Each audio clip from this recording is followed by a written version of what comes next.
Olá, seja muito bem-vindo à minha rede social. Nos próximos instantes eu quero refletir com você sobre esse massacre russo sobre a Ucrânia, o que certamente, se parasse nesse instante todo o conflito, já deixaria sequelas que marcará gerações. Mas é muito provável que não vai parar nesse instante.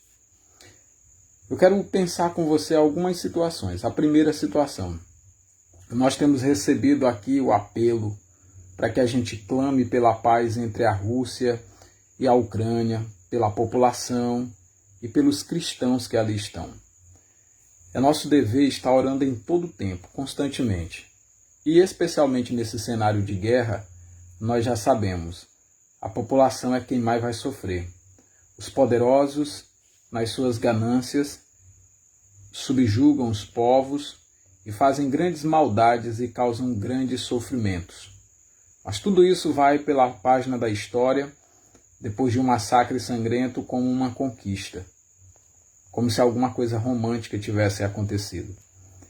O que hoje está acontecendo com a Ucrânia já aconteceu com várias outras nações que foram dominadas por outras nações.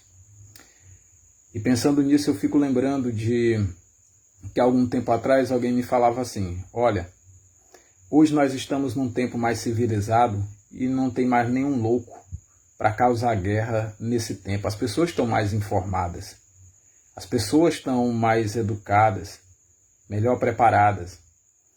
Mas a educação de nada serve no mundo quando ela não é dirigida por Deus. Clamar hoje pela Rússia e a Ucrânia para que haja paz entre os povos é um clamor que a gente vai estar fazendo, mas a grande realidade é que o povo vai estar dizendo paz, paz, quando na verdade não há paz. E por que não há paz entre a Rússia e a Ucrânia e não haverá entre os povos da terra? Porque a paz que eles querem fazer é através de papel e documentos. E o príncipe da paz é Jesus.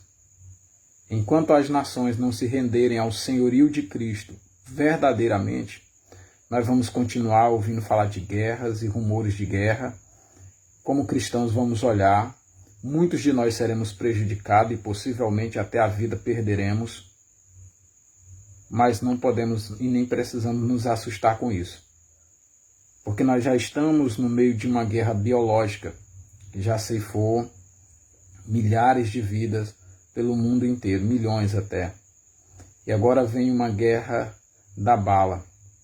A guerra que horroriza e que causa temor às pessoas é a que está acontecendo agora, na base das armas. Mas a guerra biológica que nós também estamos enfrentando, essa não horroriza.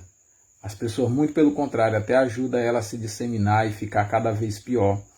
Como nós ainda veremos as consequências dessa precipitação de fazer experimento com os humanos, desprezando os princípios elementares da ciência que já existe por aí.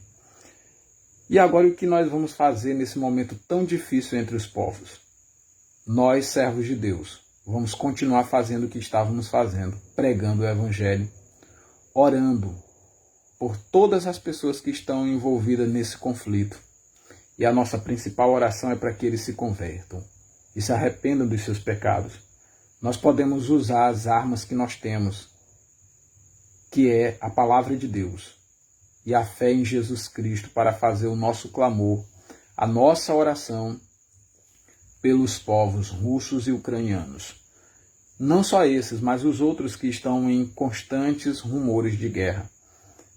Para que o nosso Deus haja poderosamente, o nosso Senhor Jesus Cristo intervenha com o seu poder, a sua graça, a sua misericórdia, através da pregação, através das nossas orações, possa alcançar o coração dessas pessoas e elas serem livres não apenas dos mísseis ou das armas de fogo, mas serem livres do maior e mais prejudicial ato que está acontecendo, que é o pecado que gera a morte e a destruição espiritual dos mesmos e a condenação eterna. São povos que precisam ser alcançados pela salvação do Senhor, pela mensagem do Evangelho. E o Senhor disse: como ouvirão se não há quem pregue? E como pregarão se não for enviado? quão formosos são os pés dos que anunciam as boas novas ou a mensagem do Evangelho. Então nós vamos orar pela Rússia, nós vamos orar pela Ucrânia e pedindo a Deus para que esteja trabalhando. Em 1 Tessalonicenses 5,17 diz: orai sem cessar. Mas eu quero também pensar uma outra coisa com você, gente. Às vezes a gente dá mais atenção para orar por causa de um conflito físico. E não estamos errados em orar, não. Temos que orar mesmo. Mas olha, uma batalha pior está acontecendo pela minha e pela sua alma. Pela minha e pela sua destruição eterna. E isso não horroriza você? Nós precisamos estar constantemente crendo que as palavras bíblicas são verdadeiras e que aquele que disse que vem virá e ele não tardará, e que o juízo que ele prometeu fazer sobre toda a terra é um juízo verdadeiro e que nós não podemos nos descuidar disso.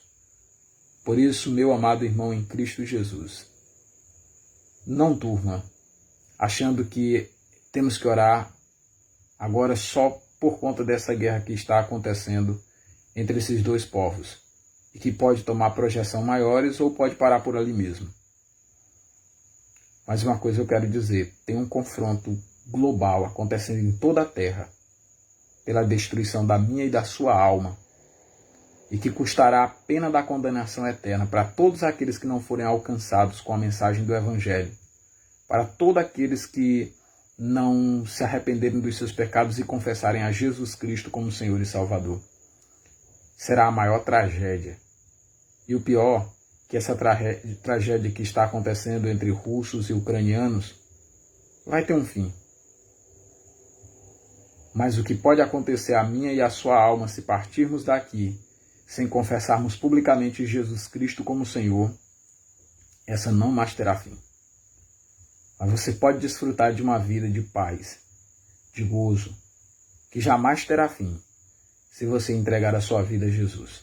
Porque Ele promete para nós, nas Escrituras proféticas, bendito seja o nome do Senhor, Ele promete que vai nos levar para um lugar onde não haverá morte, onde não haverá pranto, onde não haverá dor, onde as primeiras coisas são passadas.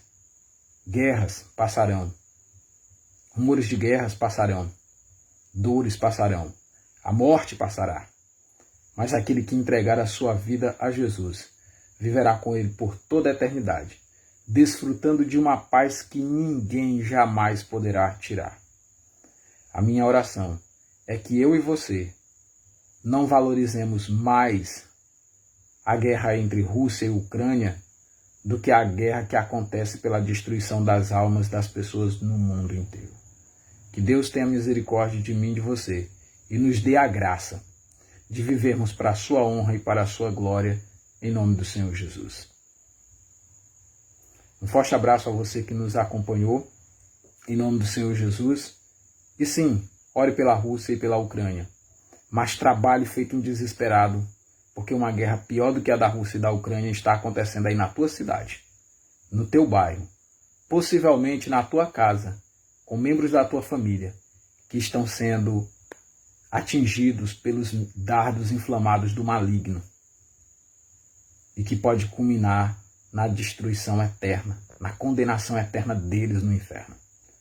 E nós precisamos nos apressar para arrebatar os que estão na dúvida, detestando até a roupa manchada pelo pecado, mas amando o indivíduo, como amamos aqueles que são da nossa entranha. Que o Deus de paz, por meio de Cristo Jesus nosso Senhor, nos dê esse despertamento, desde agora e para sempre. Um forte abraço a todos vocês. Até mais.